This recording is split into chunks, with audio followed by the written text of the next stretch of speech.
Queridos irmãos da nossa Escola Bíblica Dominical, graça e paz seja sobre a sua vida, sobre a sua casa, sobre os seus. Amém? Deus te abençoe.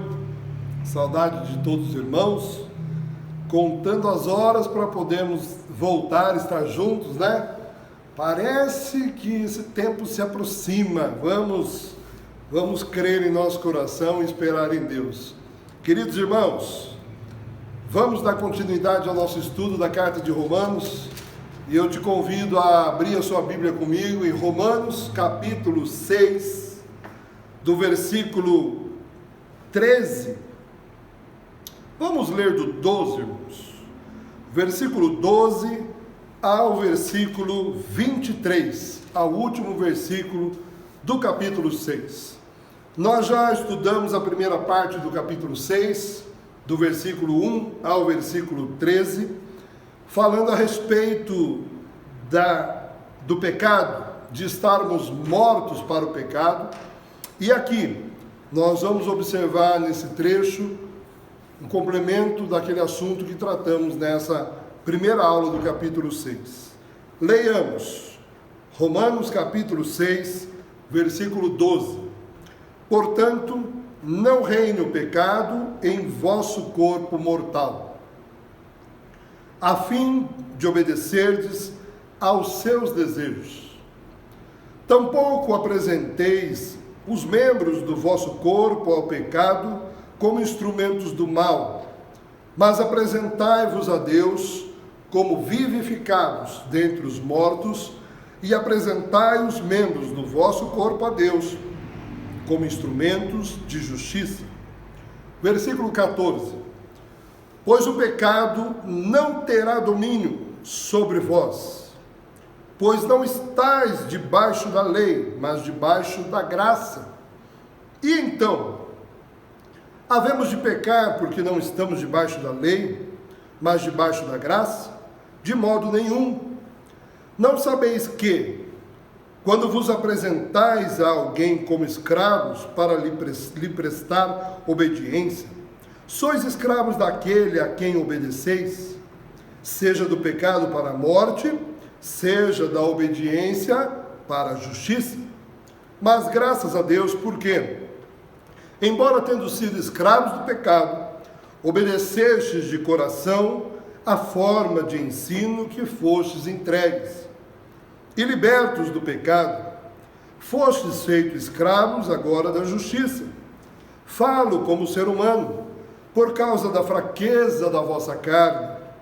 Pois assim como apresentastes os membros do vosso corpo como escravos da impureza e do mal cada vez maior, assim também apresentai agora os membros do vosso corpo como escravos da justiça para a santificação. Porque, quando éreis escravos do pecado, estáveis livres com relação à justiça. E que fruto colheste das coisas de que agora vos envergonhais? Pois o fim delas é a morte. Mas agora, libertos do pecado e tendo sido feitos escravos de Deus, tendes o vosso fruto para a santificação. E por fim, a vida eterna. Pois o salário do pecado é a morte, mas o dom gratuito de Deus é a vida eterna em Cristo Jesus, nosso Senhor. Amém, irmãos? Amém. Irmãos, esse texto, ele é um texto que parece cheio de nuances, mas ele é muito simples. Ele é simples e maravilhoso no entendimento que temos que ter sobre domínio.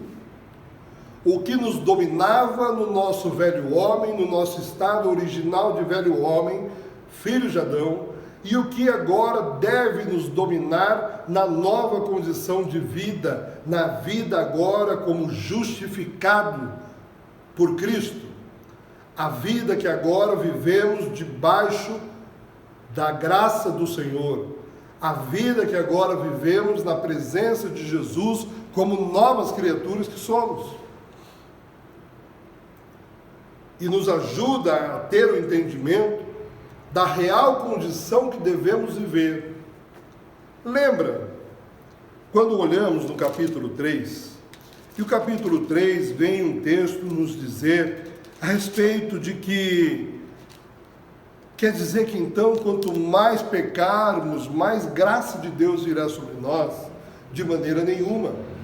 O próprio capítulo 5, o final do capítulo 4 e o começo do capítulo 5 também vai tratar a respeito disso, né? A respeito de que, então, para que assim como o pecado reinou na morte, assim também a graça reine para a justiça. Capítulo 6, versículo 1, que diremos então? Permaneceremos no pecado para que a graça se destaque? Não, irmãos, de maneira nenhuma. Lembrando que o capítulo 5 termina com aquela palavra tão conhecida de todos nós, que aonde abundou o pecado, superabundou a graça. Ou seja, não importa a multidão de pecados a qual você viveu, agora em Cristo a graça vem e ela suplanta tudo, ela supera todo o seu pecado, superabunda a graça. Mas isso de maneira nenhuma quer dizer que você e eu, quanto mais pecarmos, mais graça virá sobre nós. Não, de maneira nenhuma. E a beleza desse texto que Paulo vem escrever no capítulo 6, a respeito do domínio, a respeito da escravidão, é a palavra daquele homem que, escrevendo aos Efésios, aos Gálatas, ele se apresenta como escravo de Cristo Jesus. Ou seja, ele vive na servidão, como servo, como obediente às ordens. Porque qual é a condição do escravo, irmãos? Ele não tem vontade própria, ele vive na vontade do seu Senhor, ele faz o que o seu Senhor manda, ele caminha pelos caminhos que o seu Senhor determina, ele vive nesse regime de escravidão. Quando dizemos que somos livres sim da morte, somos livres do pecado, somos livres da condenação eterna, somos livres dos laços do passarinheiro, de Satanás, somos livres dos ardis de Satanás e seus demônios, somos livres de tudo aquilo que possa trazer mal sobre nós, que possa nos ofender com relação às coisas de Deus. Nós somos livres dessas coisas, graças ao sacrifício de Cristo Jesus. Por sua redenção, somos agora e vivemos agora numa nova condição. Mas a notícia que eu tenho para te dar nesse vídeo, nesse momento, nessa aula, é que você é livre de tudo isso, mas para que você viva plenamente na presença de Cristo Jesus, livre do pecado, você deve se portar como escravo de Cristo. Você deve se portar como servo obediente de Cristo. Veja comigo, versículo 16, onde ele vai dizer: não sabeis que quando vos apresentais a alguém como escravos, para lhe prestar obediência, sois escravos daquele a quem obedeceis. Ou seja, meu irmão, se você continua obedecendo ao pecado, você tem se portado como escravo do pecado. Se você tem obedecido a Deus, como diz o versículo, seja para a obediência da justiça, ou seja, você tem se submetido a essa justiça de Deus. Lembra da justiça de Deus? Capítulo 1, versículo 16 e 17, pois a justiça de Deus se revela no Evangelho, de fé em fé, o justo viverá da fé. Ou seja, meu irmão, você tem vivido pela fé, você tem vencido as suas batalhas pela fé, você tem subjugado a sua carne pela fé, você tem andado em novidade de vida pela fé, você tem vivido uma vida reta, íntegra diante de Deus pela fé, vencendo a sua carne, subjugando a sua carne, os seus desejos, as suas paixões, as coisas que são mais fortes que você na sua carne, mas você tem vencido pela fé em Cristo Jesus. Amém. Você tem se portado como escravo de Cristo. Porque a nossa carne, irmãos, ela milita contra o nosso espírito. A nossa carne, ela tende só a nos levar às coisas e às paixões e prazeres dessa vida. Não que não tenhamos prazer nessa vida, irmãos, e temos. Mas em tudo, Paulo diz, seja correr, seja comer, seja beber, ou qualquer outra coisa que fizeres, tudo seja feito para a glória de Deus. Nós podemos fazer tudo, irmãos, para a glória de Deus. Podemos ter a nossa vida social vivendo para a glória de Deus, dentro daquilo que Deus nos dá paz a vivermos. Podemos praticar o nosso esporte glorificando a Deus, dando honra a Deus. Podemos ser o melhor, devemos, ser o melhor funcionário da empresa que trabalhamos. Podemos ser o melhor patrão, tudo para a glória de Deus. Tudo.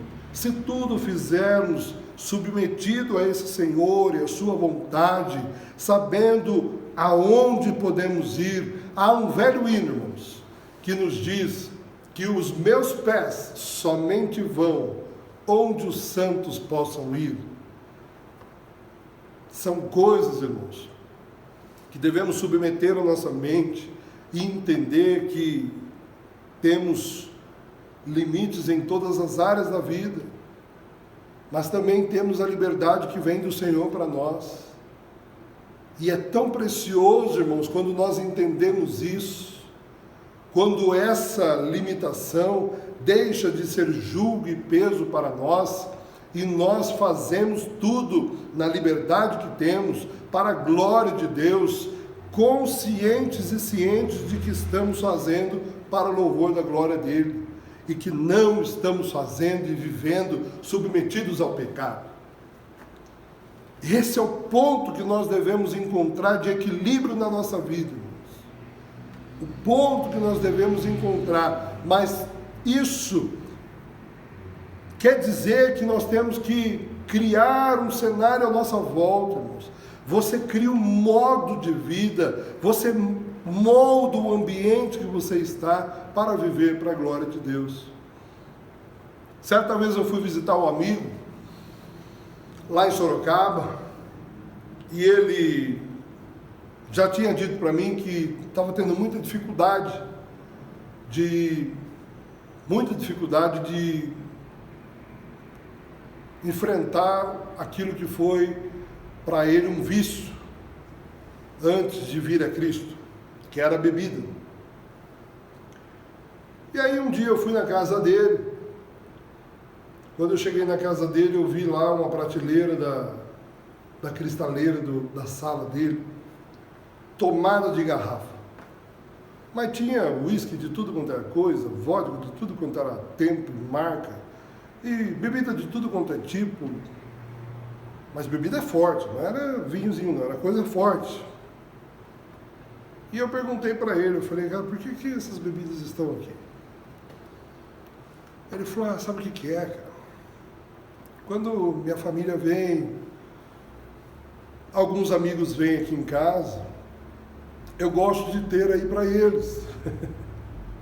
E a esposa dele já deu uma olhada para ele e falou, cara, quer enganar quem, entendeu?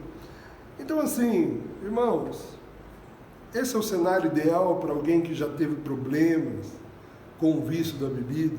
Não é, irmãos. Alguém que já teve problema com o vício do jogo. Eu tenho problema com o vício do jogo, já tive, mas agora eu sou liberto em Cristo Jesus.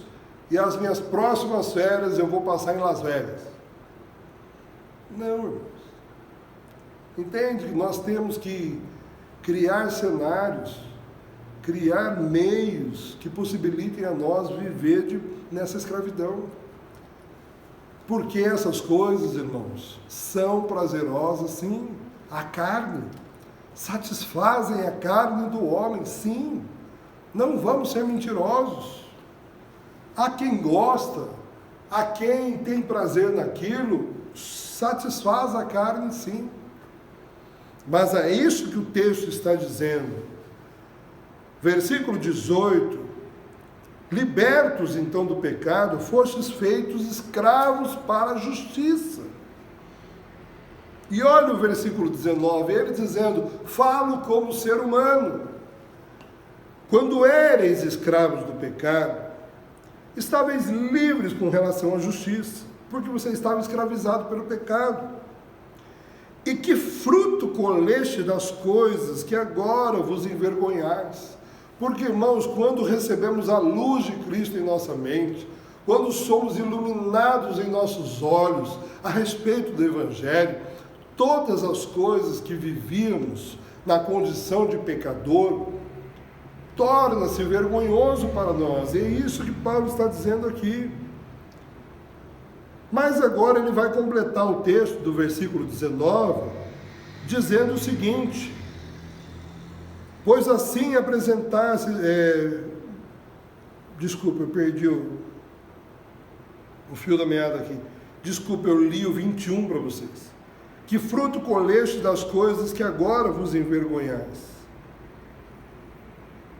O versículo 22, ele diz: mas agora, libertos do pecado, tendo sido feitos escravos de Deus, tende o vosso fruto para a santificação. A moto da aula de hoje já passou. Então, aquilo que antes era fruto para vergonha, o fruto do pecado que nos envergonhava, agora nós vivemos frutos para a santificação. E vamos ser honestos, irmãos. É mais fácil frutificar para o pecado e para a vergonha, ou mais fácil frutificar para a santificação? Viver uma vida em santidade ao Senhor. Sejamos honestos, irmãos. A nossa carne nos arrasta. Por isso é que Paulo faz essa colocação. Devemos ter e manter a submissão, a subordinação de um escravo, não mais para a morte, mas para a vida eterna, porque aqui ele diz: vosso fruto para a santificação e por fim a vida eterna. E o versículo 23, que é muito conhecido por todos, encerra com chave de ouro esse assunto, porque o salário do pecado é a morte. Antes da morte física, irmãos, é a morte em vários aspectos da vida. Quantas pessoas colhem frutos drásticos, terríveis do pecado em vida, irmãos, ainda antes da morte, mas mais ainda no momento da morte, onde verão a condenação eterna. Porque o salário do pecado é a morte, mas o dom gratuito de Deus é a vida eterna em Cristo Jesus, nosso Senhor. Eu só volto para fazer uma observação. Observação essa relacionada ao versículo 23, onde diz que o dom gratuito de Deus é a vida eterna. O fato de você se submeter, se portar como escravo da justiça para a santificação, não é a moeda, o fato que te levará à vida eterna. Porque o dom gratuito de Deus é a vida eterna. Mas entenda mais uma vez aqui que nós, nazarenos, temos uma teologia que te leva a crer naquilo que a palavra de Deus diz, que pela graça sois salvos mediante a fé, e isso não vem de vós, é dom de Deus, para que ninguém se glorie. Este cenário de Romanos capítulo 6 já é para o justificado. É a vida aqui de alguém que já foi justificado e que agora tem que ter um entendimento que a velha natureza ficou e foi crucificada com ele, e que agora o corpo está morto para o pecado e deve viver para Jesus, para Cristo, que deve sair da condição de escravo do pecado para agora escravo da justiça de Deus. Mas é inegável que esse texto mostra que há um sinergismo no que se diz respeito à conservação da graça sobre a sua vida. Porque se não nos portarmos dessa maneira, voltaremos a colher frutos para vergonha. E isso nos levará a consequências que vão tornando e tornando até o momento que alcançamos a apostasia, o abandono da fé. Então, mais uma vez, vemos o quanto temos uma teologia bíblica, que contraria teologias por aí, como, por exemplo, dos nossos irmãos calvinistas, que colocam determinismo, dizendo que uma vez você foi salvo, salvo serás para sempre. Se assim somos, por que então temos que nos portar dessa maneira, dessa condição de escravos de Deus, para vivermos em santificação constante, permanente a Ele? O salário do pecado é a morte, irmãos. O dom gratuito de Deus é a vida eterna. Mas aqui vemos claramente a doutrina que há uma sinergia entre o homem e Deus e a operação do Espírito Santo em nossa vida, para que possamos perseverar até o fim. O que perseverar até o fim será salvo. É isso que a palavra de Deus nos diz. Então Deus te abençoe. Fica com essa palavra hoje, desse capítulo tão precioso. E na próxima aula vamos falar da lei e da graça, da lei e o pecado. Semana de bênção e paz sobre a sua vida e sobre a sua casa. Em nome de Jesus. Amém. Que isso, hein, Bé? Você apareceu, não? Não, pior que eu não tô conseguindo dar pausa aqui, porque a bateria tá...